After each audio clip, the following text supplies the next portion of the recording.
An interesting conversation appears on YouTube every once in a while that seems relevant now with threats from Google to remove Patreon links from YouTubers who they do not consider advertiser friendly.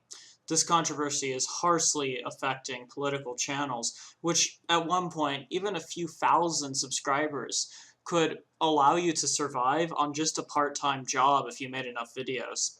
Then, changes in the algorithm pushed corporate channels into the recommended videos over that of other YouTubers, until finally anything controversial would be completely barred from ad revenue altogether.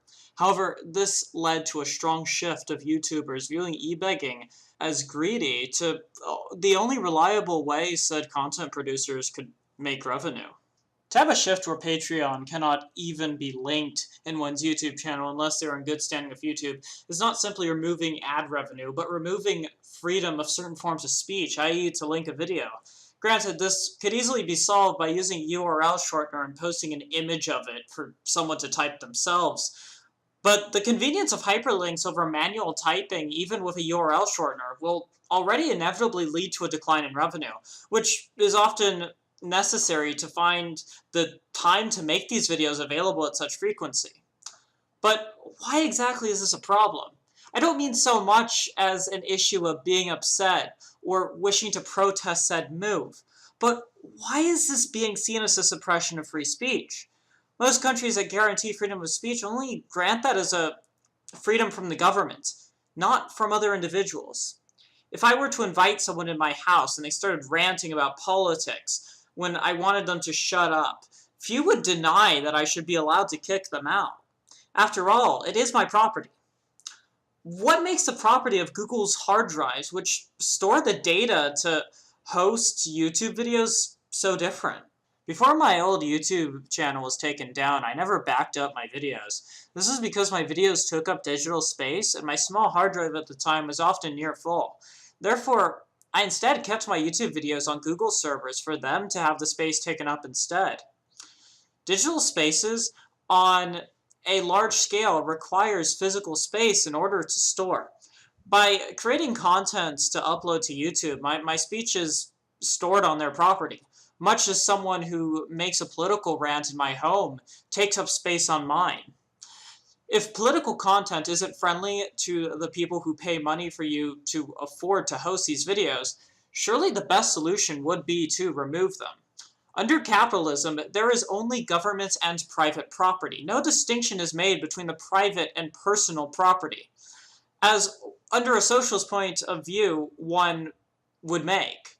The distinction is simple. Private property in socialist terms translates to mean what is commonly referred to as the private sector, while personal property is what individuals own for personal or interpersonal usage and happiness outside of a wealth-generating context. As such, without this distinction, the rights which I hold over my own possessions equally apply to that of the capitalist over the private sector possessions. The implication of this is that speech over the internet is not protected speech unless you own the physical property that the cyberspace is hosted upon. Now, the dilemma results from capitalism's nature to expand. Social media over time has decreased the number of websites people visit. In the early 2000s, there were dozens of sites where people uploaded videos, but the creation of YouTube was so successful that anything that isn't porn or copyrighted content made by someone else goes there. Eventually, in Google's pseudo-imperialistic need to expand, having won its war to make people no longer ask Jeeves and to use only Yahoo to ask questions which would eventually become memes, it bought YouTube for $1.6 billion. As time expands, shelter events are the norm. Today, there are certainly ways to express yourself freely. However, such methods rarely will have an initially good chance at being found. Websites such as WordPress, for example.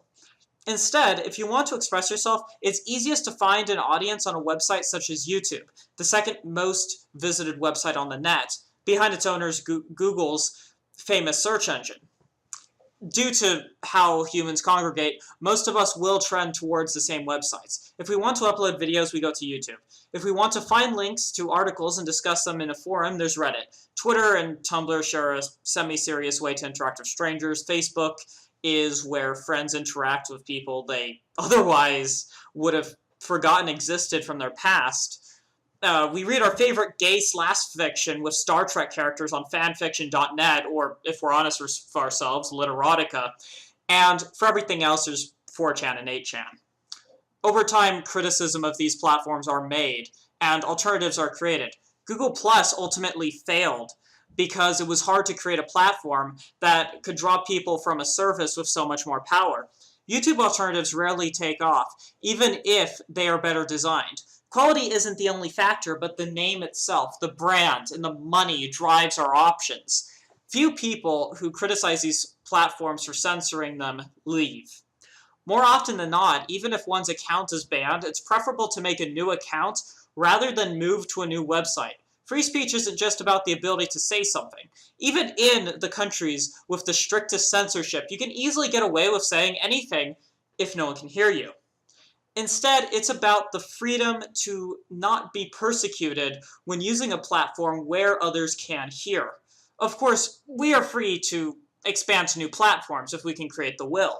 The will to drive a movement can be very strong, easily pushing people to go to a new platform. The controversy of 4chan's decision to not allow people to dox people led to a mass moving of users to 8chan, which prides itself on free speech. However, ironically, much like Reddit, due to each board having its own mods who are chosen by the creator of that board to manage it, popular boards can create their own forms of censorship and thus circle jerking. However, when we ask ourselves why the censorship exists in the first place, it simply comes down to profit from ad revenue. A website that prides itself on free speech, when it grows big enough to require more and more expensive servers and more space for the storage of hundreds of terabytes of speech, we will need to pander once more to ad producers whom will want content to be advertiser friendly. The very nature of profit motive within capitalism necessitates this. Perhaps one might say public spaces ought to be an exception. We ought to know where people commonly congregate is separate from the house one might own, where one doesn't hold the right to speak their mind without being kicked out.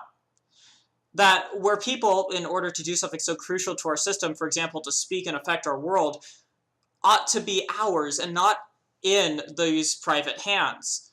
That we should be protected and fairly represented because it's a crucial part of our life. There, my friend, I say, you are now thinking like a socialist.